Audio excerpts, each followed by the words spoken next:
हाय guys, मैं हूं Toshiro and welcome to Tosh reviews.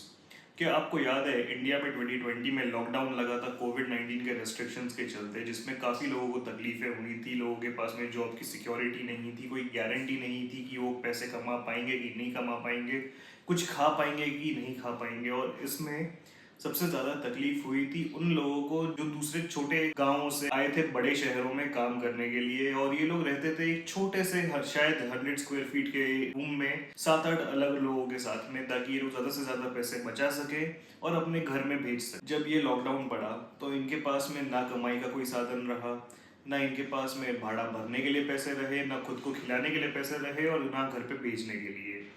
इससे ज़्यादा बड़ी प्रॉब्लम इनके लिए ये थी कि ये लोग वापस घर भी नहीं जा पा रहे थे, क्योंकि गवर्नमेंट ने उस टाइम पे सारी की सारी पब्लिक ट्रांसपोर्ट सर्विसेज बंद कर दी थी और इनको घर के बाहर निकलना भी अलाउड नहीं हो रहा था, क्योंकि पुलिस जो भी देखती थी बाहर उसको पीटना स्टार्ट कर देती। उस टाइम पे इन लोगों ने एक साहस जुटाया और ये लोग निकल पड़े हजारों किलोमीटर्स की जर्नी पर अपने घर वापस जाने के लिए।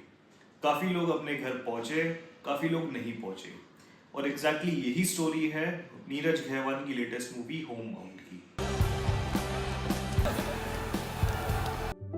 होम बाउंड इस वर्ड के दो मतलब होते हैं। एक एक ऐसा इंसान जो एक जर्नी पे निकल चुका है और उसकी डेस्टिनेशन है उसका घर, और दूसरा कि एक ऐसा इंसान जो अपने घर, अपने जमीन, अपनी मिट्टी और अपने गांव से बंधा हुआ है, क्योंकि उसकी फाइनेंशियल सिचुएशंस या उसकी फैमिलियल सर्कमस्टेंसेस उसको बाहर निकलने नहीं दे पा रही। एक सरकारी फार्म की कैटेगरी वाले डिब्बे भर की औकात है हमारी और बस वहीं तक सीमित है, वही हमारी पहचान। होम बाउंड मूवी में दो लीड्स हैं।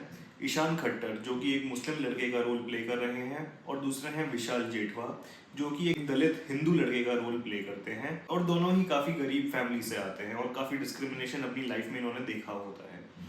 ये डिस्क्रिमिनेशन की चेन ब्रेक करने के लिए ये चाह रहे होते हैं कि ये दोनों एक दिन पुलिस कांस्टेबल बन जाए, और उसके लिए ये लोग फॉर्म भी भरते हैं अकेडमी ज्वाइन करने की। सीमेंट की छत वाला घर बनाएंगे, वर्दी पहन के बैठेंगे छत के ऊपर, लोग सलूट ठोकेंगे हमको। एक बार हम सिपाही बन गए, साला किसी के बाप में हिम्मत नहीं होगी हमको घर आने की। उस टाइम पे इनकी मुलाकात होती है जानवी कपूर से, जो इवेंचुअली विशाल जेठवा की लव इंटरेस्ट बन जाती है। पुलिस अकेडमी के रिजल्ट्स आने में काफ़ी देर हो जाती है और इस दौरान इनकी फैमिली की सिचुएशन और ज़्यादा खराब हो जाती है। तो अपनी फैमिली को सपोर्ट करने के लिए ईशान और विशाल दोनों कुछ जॉब्स उठा लेते हैं।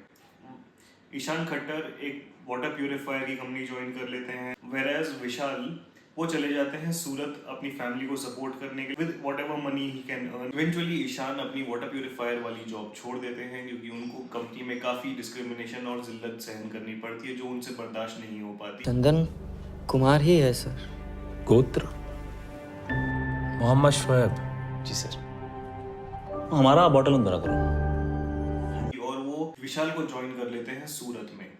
अब इनको वहाँ पे जाके बस कुछ महीने ही हुए होते हैं और इंडिया में पड़ जाता है कोविड-19 का लॉकडाउन। कुछ टाइम तो ये लोग सरवाइव कर लेते हैं कि उनके पास थोड़े से पैसे होते हैं, लेकिन उसके बाद में जब सिचुएशन डायर होने लग जाती है, इनके रूममेट्स चले गए होते हैं, इनके पास में भाड़ा भरने के लिए पैसे नहीं होते, तो ये निकल पड़ते हैं अपने घर की। अब यहाँ से मूवी की स्टोरी वही बन जाती है जो हमने उस टाइम पे न्यूज़ में पढ़ा था। वैसे तो हम घर पे बैठ के जब भी न्यूज़ पढ़ते थे तो हमारा रिएक्शन होता था, पर ये किसी ना किसी की रियलिटी थी, और यही वो रियलिटी है जो इस मूवी में दिखाया गया है। नीरज खैवान जिन्होंने पिछली बार हमें मसान दी थी, उन्होंने इस बार होम बाउंड के साथ में हमें ये बता दिया है कि स्टोरी टेलिंग सिर्फ एक आर्ट नहीं है, this is a play of emotion. इन्होंने बहुत ही बढ़िया तरीके से इस बात को दिखाया है कि कैसे ये लोग जो एक छोटी सी लाइफ बनाने के लिए बाहर कहीं गए थे, किसी दूसरी जगह पर रहने के लिए, किसी दूसरी जगह पे काम करने के लिए, उनके साथ में इतनी प्रॉब्लम्स हुई कि उनके पास शायद घर जाने के लिए भी कोई साधन नहीं था। क्या पता वो घर पहुंचे भी कि नहीं पहुंचे। इस मूवी का जो थीम है वो है मेलोड्रामा, दो लोगों के बीच की एक स्टोरी का। इनफैक्ट उनकी फ्रेंडशिप इतनी ज़्यादा स्ट्रांग है कि आपको कभी कभी तो ऐसा लगेगा कि कहीं इनके बीच में कोई एक बडिंग रिलेशनशिप तो नहीं है। मोहम्मद शोएब हमारा दोस्त है। दोस्त नहीं, मजबूरी, बचपन से झेल रहे। और आप? जी हम, ये है हमारा मशहूर बिरयानी चोर। सड़क पे दिखते ही गीली चप्पल से कंटाप धरिए।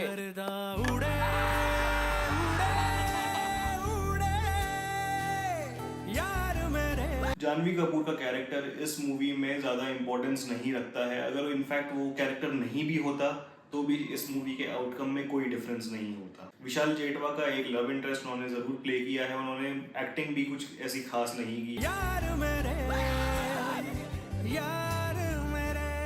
ग्रेजुएट बनेंगे, मन किया तो आगे पीएचडी भी करेंगे, तभी लोग अपनी कुर्सी हमसे सटा के बैठेंगे। चलो। उनकी एक्टिंग बहुत ही एवरेज थी और स्क्रीन टाइम भी बहुत कम था। Vishal Jethwa on the other hand has done a brilliant job in portraying a character from a Dalit family. Ishaan Khattar जो बिगिनिंग में थोड़े वीक लग रहे थे, उन्होंने एंड की तरफ आते आते एक बहुत ही बढ़िया परफॉर्मेंस दी है। मैं बोलना नहीं चाहता क्योंकि ये स्पॉइलर हो जाएगा, लेकिन अगर ईशान ने अपने कैरेक्टर को 10% भी समझा होगा जो उन्होंने पोर्ट्रे किया है स्क्रीन के ऊपर, तो शायद वो एक्टिंग के टाइम पे रो भी रहे होंगे रियलिटी में। इस मूवी का लुक एंड फील काफी सॉम्बर और काफी मिजरेबल है, क्योंकि पॉवर्टी इस देश की एक रियलिटी है, एक डार्क अंडरटोन है। इसी के चलते गहवान ने चीज़ों को सिर्फ ब्लैक एंड वाइट नहीं रखा है, उसने काफ़ी ऐसे कलर्स यूज़ किए हैं जैसे हो गया ब्राउन या ग्रे या बेज, जिनको ज़्यादा उसने इम्पोर्टेंस दी है instead of bright colours like पिंक्स और रेड और इवन द ब्राइट येलो। इससे पता चलता है जब किसी के साथ लाइफ में एक मिजरी आती है या एक मिजरेबल फेज होता है, तो bright colours go out of the window. There is no such thing as the bright side of the life at that point in time. इसके अलावा एक और बहुत ही एक इम्प्रेसिव बात यह है कि ईशान खट्टर और विशाल जेठवा दोनों के जो फैमिली होम्स दिखाए गए हैं मूवी में, वो कोई डिजाइन्ड फिल्म सेट नहीं है, बल्कि ऑथेंटिक होम्स हैं of the people who are actually not very well to do in life। और अगर वो एक्चुअल में डिजाइन होम्स हैं भी, तो भी इतना बढ़िया तरीके से उसने उनको डिजाइन किया है कि आप सेट और एक रियलिटी के बीच में डिफरेंस नहीं पता चलेगा। आपको ये काफी क्लोज टू होम लगेगा, क्योंकि इससे पता चलता है कि एक गरीब इंसान का घर कैसा दिखता है, उसकी छत कैसी होती है, उसके घर के इंटीरियर्स कैसे होते हैं, उसके बर्तन कैसे। ओवरऑल ये मूवी काफी अच्छी है, लेकिन only from an artistic point of view. अगर आप एक्सपेक्ट कर रहे हैं कोई मसाला मूवी या कोई एक्शनर या कोई ऐसी मूवी जो आपको एंटरटेन रखेगी, तो आप शायद बहुत डिसअपॉइंट होने वाले हैं, आप शायद बोर भी हो जाएं। अगर आप ये मूवी देखने जा रहे हैं एक ऐसे पॉइंट ऑफ व्यू के साथ में कि आपको स्टोरी से ज़्यादा कुछ एक्सपेक्टेशंस नहीं है, बस आपको लेकिन सिनेमा का आर्टिस्टिक साइड देखना है और आपको उसके बारे में जानने में ज़्यादा इंटरेस्ट है, तो ये मूवी आपको बहुत पसंद आएगी। ये मूवी को देखने के टाइम मुझे ऐसे ही फीलिंग आ रही थी कि ऑब्वियसली गहवान ने इंटरनेशनल ऑडियंस को काफी दिमाग में रखा है, क्योंकि ये मूवी बनाई गई है सिर्फ फिल्म फेस्टिवल्स के लिए। एंड नो वंडर ये मूवी इंडिया की ऑफिशियल ऑस्कर एंट्री है। मूवी की पेसिंग काफी स्लो है, वैसे उस बात से फर्क नहीं पड़ता है, क्योंकि पेसिंग कैसी भी हो, it's all about how the story is being narrated to the audience. अगर आपकी स्टोरी बहुत फास्ट है लेकिन स्टोरी में कोई मतलब नहीं बनता है, तो वो मूवी अच्छी नहीं होगी। लेकिन अगर आपकी स्टोरी बहुत स्लो है और वो काफ़ी मतलब बनाती है, वो सब चीज़ों को जोड़ के रखती है, तो भी वो स्टोरी काफ़ी अच्छी हो सकती है। स्लो स्टोरी के साथ में अगर आप एक आर्टिस्टिक सिनेमा को मर्ज कर देते हैं, तो आपकी स्टोरी काफ़ी बोरिंग हो जाती है उन ऑडियंस के लिए जिनको आदत नहीं है इस टाइप की मूवीज़ देखने की। तो ये था मेरा रिव्यू होम बाउंड का। अगर आपको वीडियो अच्छा लगा तो शेयर कीजिए, लाइक कीजिए और सब्सक्राइब कीजिए। मिलते हैं अगले वीडियो पे।